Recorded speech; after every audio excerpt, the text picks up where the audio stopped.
ناظرین کرام، مختلف ادوار میں تبلیغ دین اور امر بالمعروف والنہی عن المنکر کے عظیم جذبے کی خاطر جن صوفیاء کرام اور اولیاء عظام کی ایک بڑی تعداد نے بر صغیر پاک و ہند کی طرف ہجرت کی اور اپنی زبانی، قلمی اور علمی نیکی کی دعوت کے ذریعے مخلوق خدا کو اللہ تعالیٰ کی وحدانیت اور پیارے آقا حضرت محمد مصطفیٰ صلی اللہ علیہ وآلہ وسلم کی رسالت سے روشناس کرایا، معرفت الہی کا رستہ بتلایا، عشق رسول صلی اللہ علیہ وآلہ وسلم کا جام پلایا اور حسن اخلاق کے اصولوں سے روشناس کرایا۔ ان میں سے ایک شیخ الاصفیاء سلطان الاولیاء حضرت سلطان سخی سرور سید احمد کاظمی قادری سہروردی شہید رحمۃ اللہ علیہ کی ذات بابرکت بھی ہے۔ آپ رحمۃ اللہ علیہ کے فیضان سے آج شجر اسلام سرسبز و شاداب ہے اور سینکڑوں سال گزر جانے کے بعد بھی آپ کی عقیدت و محبت لوگوں کے دلوں میں قائم ہے۔ حضرت سیدنا سلطان سخی سرور رحمۃ اللہ علیہ کے والد ماجد حضرت سیدنا زین العابدین رحمۃ اللہ علیہ ولی کامل اور زبردست عاشق رسول تھے۔ آپ 22 برس تک سرکار مکہ مکرمہ سلطان مدینہ منورہ صلی اللہ علیہ وآلہ وسلم کے روضہ اقدس کی برکتوں سے فیض یاب ہوتے رہے۔ ایک رات سوئے تو قسمت انگڑائی لے کر جاگ اٹھی اور خواب میں کیا دیکھتے ہیں کہ بارگاہ رسالت میں حاضر ہیں اور پیارے آقا حضرت محمد مصطفیٰ صلی اللہ علیہ وآلہ وسلم یہ ارشاد فرما رہے ہیں کہ تم اب ہندوستان جاؤ اور وہاں خطہ پنجاب میں قیام کر کے اسلام کی تبلیغ کرو اور لوگوں کو اللہ تعالیٰ اور اللہ تعالیٰ کے نبی برحق کا سیدھا راستہ بتاؤ۔ چنانچہ حکم کی تعمیل کرتے ہوئے حضرت سیدنا زین العابدین رحمۃ اللہ علیہ 520 ہجری بامطابق 1128 عیسوی میں پنجاب تشریف لائے۔ مدینۃ الاولیاء ملتان کے قریب شاہکوٹ نامی ایک گاؤں میں قیام فرمایا۔ حصول رزق کے لیے زراعت کا پیشہ اختیار فرمایا اور نیکی کی دعوت کے ذریعے بے شمار لوگوں کو راہ ہدایت سے روشناس اور اپنے فیوز و برکات سے مستفیض فرمایا۔ جب حضرت سیدنا زین العابدین رحمۃ اللہ علیہ کو شاہکوٹ کے مسلمانوں میں فیض عام کرتے ہوئے 2 سال کا عرصہ گزرا تو آپ کی زوجہ محترمہ کا انتقال ہو گیا۔ گاؤں والوں نے اس خوف سے کہ اگر آپ کہیں اور تشریف لے گئے تو ہم آپ کے فیوز و برکات سے محروم ہو جائیں گے، لہٰذا انہوں نے باہمی مشورے کے بعد ایک زمیندار کی صاحبزادی سے آپ کا نکاح کروا دیا۔ 2 سال بعد انہی کے وطن مبارک سے شیخ الاصفیاء سلطان الاولیاء حضرت سیدنا سلطان سخی سرور رحمۃ اللہ علیہ کی ولادت باسعادت ہوئی۔ حضرت سیدنا سخی سرور رحمۃ اللہ علیہ بروز پیر صبح کی سہانی گھڑیوں میں 14 ذی الحجہ 511 ہجری کو شاہکوٹ میں پیدا ہوئے۔ آپ کا نام سید احمد بن سید زین العابدین بن سید عمر بن سید عبداللطیف ہے۔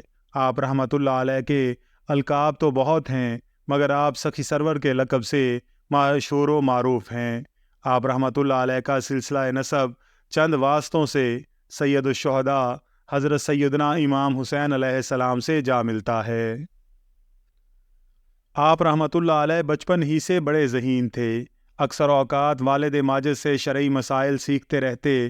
لاہور میں ان دنوں مولانا سید محمد اسحاق لاہوری رحمۃ اللہ علیہ کے علم و فضل کا بڑا شہرہ تھا، لہٰذا آپ کو علوم ظاہری حاصل کرنے کے لیے لاہور بھیج دیا گیا۔ مولانا سید محمد اسحاق کی محبت اور تعلیم و تربیت کی بدولت حضرت سیدنا سخی سرور ان تمام صلاحیتوں سے متصف ہو گئے جو ایک عالم دین کا خاصہ ہوتی ہیں۔ آپ نے تحصیل علم کے بعد والد ماجد کا پیشہ زراعت اختیار کیا، لیکن زیادہ تر وقت یاد الہی میں ہی بسر ہوتا۔ ظاہری علوم کے حصول کے بعد باطنی علوم حاصل کرنے کے لیے جذبہ و اشتیاق میں مسلسل اضافہ ہوتا رہا۔ والد ماجد اپنے ہونہار بیٹے کا شوق و ولولہ دیکھ کر ایک مرشد کی طرح تربیت فرمانے لگے۔ بچپن ہی سے حضرت سیدنا سخی سرور کی طبیعت میں فیاضی اور سخاوت کا عنصر موجود تھا۔ چنانچہ ایک مرتبہ آپ نے چند بکریاں لی اور جنگل پہنچ کر انہیں چرنے کے لیے چھوڑ دیا اور خود ایک درخت کے نیچے عبادت الہی میں مشغول ہو گئے۔ اسی دوران 40 فقیروں کا وہاں سے گزر ہوا تو انہوں نے آپ رحمۃ اللہ علیہ سے کھانا مانگا۔ آپ نے فرمایا میرے پاس یہی بکریاں ہیں، آپ انہیں ذبح کر کے کھا لیں۔ ان فقیروں نے بکریاں ذبح کیں اور پکا کر اپنی بھوک مٹائی۔ جب سعادت مند بیٹے کی سخاوت و فیاضی کی خبر والد ماجد حضرت سیدنا زین العابدین رحمۃ اللہ علیہ کو ہوئی تو اسی وقت تشریف لائے اور اس کار خیر پر داد تحسین دیتے ہوئے فرمایا بیٹا تم نے فقیروں کو کھانا کھلا کر بہت اچھا کیا۔ پھر حضرت سیدنا زین العابدین رحمۃ اللہ علیہ نے بکریوں کی ہڈیوں اور کھالے جمع کر کے ان پر اپنی چادر ڈالی اور بارگاہ الہی میں دعا کے لیے ہاتھ اٹھا دیے۔ دعا ابھی ختم نہ ہوئی تھی کہ چادر میں حرکت پیدا ہوئی اور ایک ایک کر کے تمام بکریاں چادر کے نیچے سے زندہ و سلامت نکل آئیں۔ حضرت سیدنا سخی سرور رحمۃ اللہ علیہ کے نانا جان بھی ایک زمیندار تھے۔ نانا جان کے انتقال کے بعد آپ کی والدہ ماجدہ کو وراثت میں کافی جائیداد ملی۔ بعد از تقسیم آپ کے حصے میں آنے والی زمین چونکہ بظاہر خراب و بنجر تھی، لہٰذا آپ نے صبر و شکر کے ساتھ والدہ ماجدہ کے حکم سے اسی خراب و بنجر زمین پر کاشتکاری شروع کر دی اور فرمایا کہ اس کھیت کو اللہ کے حوالے کیا۔ جب بارش ہوئی اور فصل پک کر تیار ہو گئی تو فضل الہی سے آپ کی فصل بہت زیادہ ہوئی، جبکہ دیگر رشتہ داروں کی فصل انتہائی ناقص تھی۔ یہ دیکھ کر وہ حسد کی آگ میں جل بھن کر رہ گئے۔ پہلے تو انہوں نے زمین کی تقسیم پر اعتراض کیا اور اب آپ کی فصل سے حصہ مانگنے لگے۔ وہاں کا معمول تھا کہ جب کبھی غلے کے ڈھیر لگتے تو رات کو شیر آتا اور غلے کی حفاظت کرنے والے کو نقصان پہنچاتا۔ چنانچہ جب آپ کی فصل کٹ گئی اور غلے کے ڈھیر لگ چکے تو بعض رشتہ داروں نے آپ کو نقصان پہنچانے کی غرض سے مشورہ دیا کہ زمین ہماری مشترکہ ہے، لہٰذا غلے کی حفاظت کے لیے آپ کھیت ہی میں رات گزاریں۔ آپ رحمۃ اللہ علیہ نے ان کی یہ بات بھی مان لی۔ حضرت سیدنا سخی سرور رحمۃ اللہ علیہ کھیت پہنچے اور رات بھر عبادت میں مشغول رہے۔ اسی دوران شیر آیا اور ساری رات آپ کی رکھوالی کرتا رہا۔ صبح ہوتے ہی شیر واپس جنگل چلا گیا۔ حاکم وقت کو ٹیکس ادا کرنے کا وقت آیا تو بعض رشتہ دار آپ کے پاس پہنچے اور ایک مرتبہ پھر نقصان پہنچانے کے لیے کہنے لگے کہ ہم ٹیکس ادا کرنے جا رہے ہیں، آپ بھی ہمارے ساتھ چلیں گے؟ چنانچہ والد ماجد کی اجازت سے آپ اپنے رشتہ داروں کے ہمراہ ملتان روانہ ہو گئے۔ ادھر شہر کا حاکم گنو خان سیر کے لیے قلعہ کی فصیل پر آیا تو اچانک اس کی نظر کچھ ایسے افراد پر پڑی جو قلعہ کی جانب بڑھ رہے تھے۔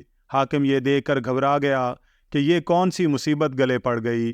اس نے سپاہیوں کو دوڑایا تو انہوں نے آ کر خبر دی کہ حضور فوج نہیں ہے، 5 زمینداروں کے ساتھ ایک سید صاحب تشریف لا رہے ہیں اور انہی کے سر پر بادل نے سایہ کیا ہوا ہے۔ حاکم سمجھ گیا کہ یہ ضرور کوئی اللہ کے ولی ہیں جو کسی وجہ سے یہاں تشریف لائے ہیں۔ حاکم نے وزیر سے کہا کہ ہمیں مزید دیکھنا چاہیے کہ یہ کامل ولی ہیں یا نہیں۔ چنانچہ اس نے بطور آزمائش ملازموں کو حکم دیا کہ سید صاحب کے پاس ایک جگ اور کچھ خالی برتن ڈھک کر لے جائیں، اگر یہ ولی کامل ہیں تو غیب سے ان کے لیے کھانا اور پانی آ جائے گا۔ چنانچہ ملازم ڈھکے ہوئے خالی برتن اور جگ لے کر حضرت سیدنا سخی سرور کی خدمت میں پہنچے۔ جو ہی آپ نے کپڑا ہٹایا تو جگ پانی سے لبالب بھرا ہوا تھا اور برتنوں میں مختلف اقسام کے کھانے موجود تھے جن کی خوشبو سے کمرہ مہک اٹھا۔ آپ رحمۃ اللہ علیہ نے چند لقمے تناول فرمانے کے بعد ملازموں سے فرمایا کہ اسے حاکم کے پاس لے جاؤ۔ حاکم آپ رحمۃ اللہ علیہ کی یہ کرامت دیکھ کر حیران رہ گیا۔ اسی اثنا میں بعض رشتہ داروں نے نقدی حاکم کو پیش کی اور آپ کے بارے میں غلط بیانی کرنے لگے۔ یہ سن کر حاکم ناراض ہوا کہ یہ لوگ ایک اللہ کے ولی کے بارے میں غلط بات کر رہے ہیں۔ چنانچہ اس نے آپ کے رشتہ داروں کو جیل میں بند کر دیا اور آپ رحمۃ اللہ علیہ کو عمدہ لباس و گھوڑا اور دیگر ڈھیر ساری نقدی دے کر رخصت کیا۔ آپ رحمۃ اللہ علیہ حاکم کے پاس سے فارغ ہو کر سیدھے قید خانے پہنچے اور فرمایا جہاں ہمارے بھائی ہوں گے ہم بھی وہیں رہیں گے۔ حاکم وقت کو جب یہ خبر پہنچی تو اس نے فوراً آپ کے رشتہ داروں کی آزادی کا پروانہ جاری کر دیا۔ آپ رحمۃ اللہ علیہ نے پھر فرمایا کہ دوسرے قیدی بھی ہمارے بھائی ہیں، وہ جب تک قید میں ہیں ہم یہاں سے نہیں جائیں گے۔ بالآخر تمام قیدیوں کو رہائی نصیب ہوئی۔ آپ رحمۃ اللہ علیہ نے حاکم کے جانب سے ملی ہوئی ساری نقدی ان میں تقسیم فرما دی۔ حاکم وقت آپ کی کرامت اور حسن اخلاق سے بہت متاثر ہوا اور کہنے لگا کہ میری بیٹی کو اپنے نگاہ میں قبول فرما لیجئے۔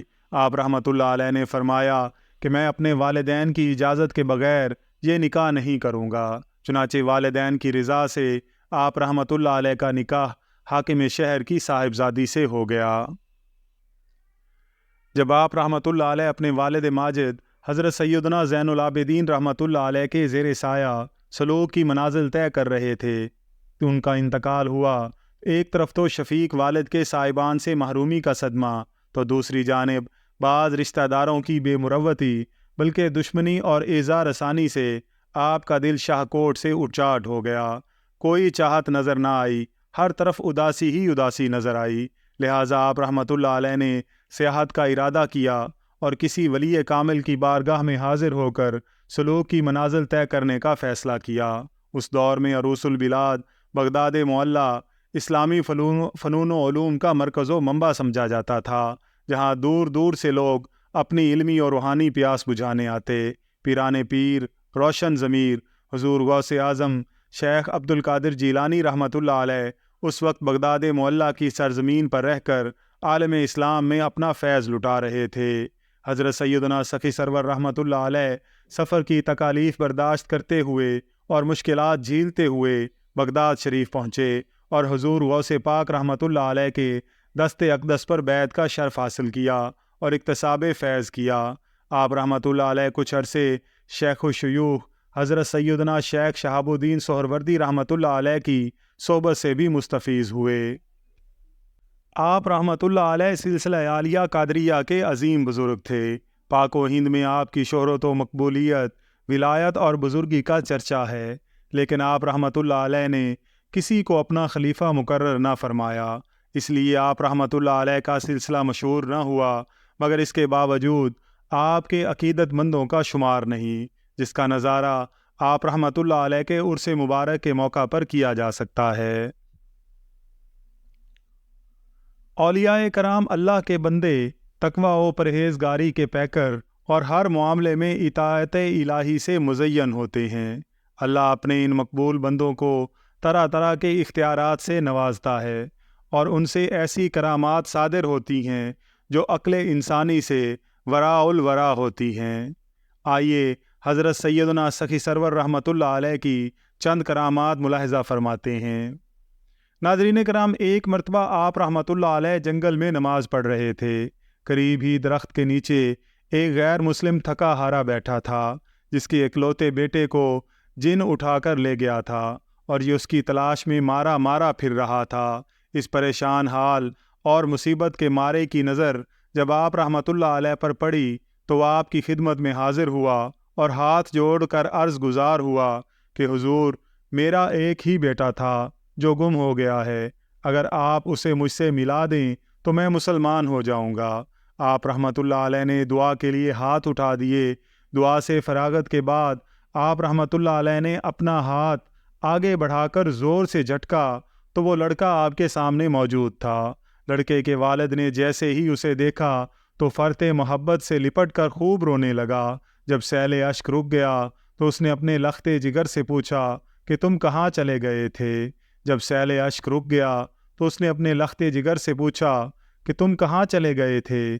اس نے بتایا کہ ایک جن مجھے اٹھا کر لے گیا تھا، ابھی انہوں نے میرا ہاتھ پکڑ کر آپ کے سامنے کر دیا۔ اس کے بعد وہ غیر مسلم اپنے پورے خاندان سمیت مسلمان ہو گیا۔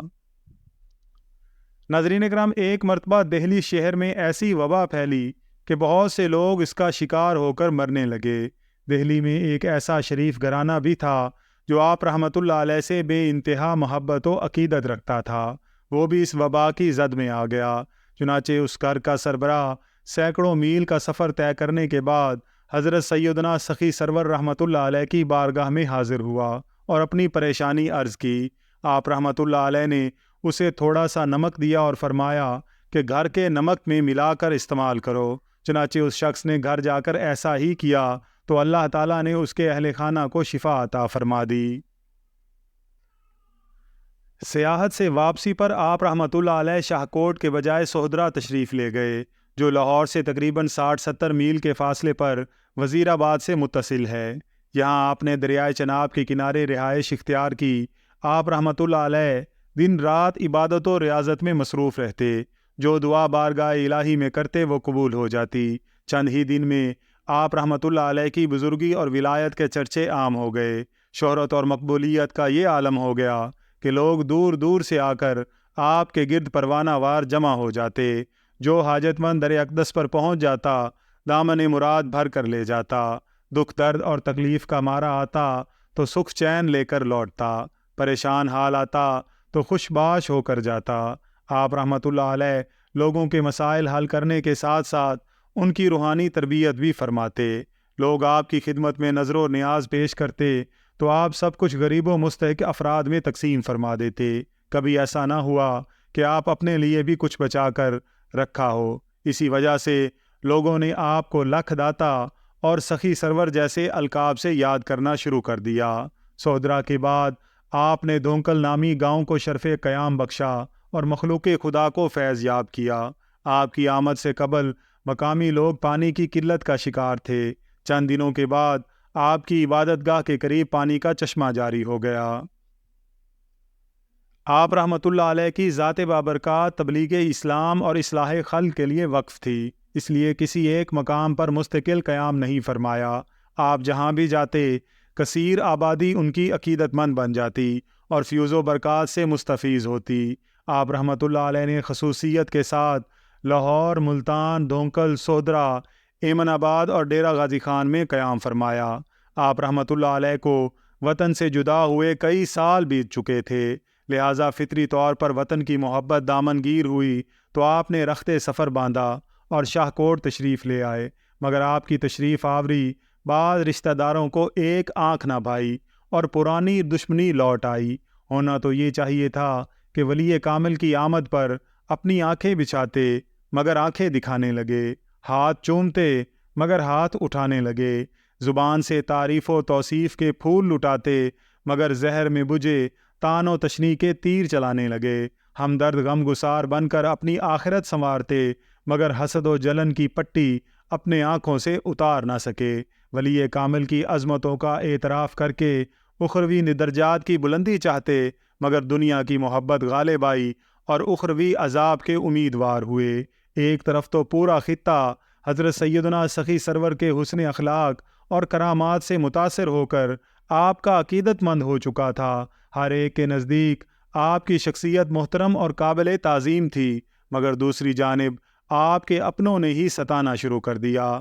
جب بعض رشتہ داروں کی عداوت حد سے بڑھنے لگی تو آپ نے مستقل ہجرت کا ارادہ فرما لیا اور اپنی تمام زمین و جائیداد ان کے حوالے کر کے ڈیرہ غازی خان میں نگاہ کی تجانب تشریف لے گئے اور باقی زندگی مخلوق خدا کی خدمت اور رشد و ہدایت میں گزار دی۔ آپ رحمۃ اللہ علیہ اپنا سارا مال و اسباب اور جائیداد رشتہ داروں کے سپرد کر کے شاہ کوٹ سے ہجرت فرما چکے تھے، مگر ان کا خیال تھا کہ آپ ان کے خلاف ایک مضبوط جماعت تیار کر کے واپس آئیں گے اور اپنے آپ پر ہونے والے ظلم و زیادتی کا بدلہ لیں گے۔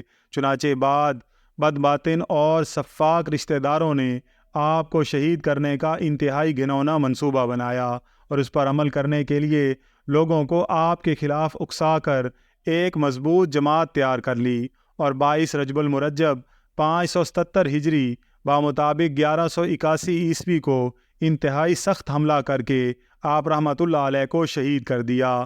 آپ نے زخموں کی تاب نہ لاتے ہوئے جام شہادت نوش فرما لیا۔ حاسدین نے اسی پر بس نہ کی بلکہ آپ کی زوجہ اور 2 بیٹوں کو بھی شہید کر دیا۔ بوقت شہادت آپ رحمۃ اللہ علیہ کی عمر مبارک 53 سال تھی۔ آپ کا مزار مبارک ڈیرہ غازی خان سے مغرب کی جانب 22 میل دور بستی سخی سرور کوہ سلیمان کے پہاڑی سلسلے پر واقع ہے۔ مشہور مغل بادشاہ ظہیر الدین بابر نے آپ کے مزار مبارک کی تزئین و آرائش پر لاکھوں روپیہ خرچ کیا اور اسے تعمیر کروا کر اپنے لیے خوشبختی کے دروازے کھولے۔ ایک شخص قندار سے ملتان جا رہا تھا، راستے میں پاؤں پھسلنے سے اس کا اونٹ لنگڑا ہو گیا۔ آپ رحمۃ اللہ علیہ کا مزار مبارک قریب تھا، لہٰذا وہ اپنی التجا لے کر مزار مبارک پر حاضر ہوا۔ اللہ نے اس کی یہ مشکل آسان فرما دی۔ آپ کا مزار آج بھی مرجع خلائق ہے۔ لوگ دور دراز سے سفر کر کے مزار اقدس پر حاضر ہو کر اپنی خالی جولیاں من مانگی مرادوں سے بھرتے ہیں۔ اللہ تعالیٰ سے دعا ہے کہ اللہ تعالیٰ ان نفوس قدسیہ کے صدقے ہمیں بھی راہ ہدایت پر استقامت عطا فرمائے۔ ناظرین کرام، ویڈیو پسند آئی ہو تو اس کا اظہار کمنٹس میں ضرور کیجیے گا۔ اللہ تعالیٰ سے دعا ہے کہ اللہ تعالیٰ ہم سب کا حامی و ناصر ہو۔ آمین یا رب العالمین۔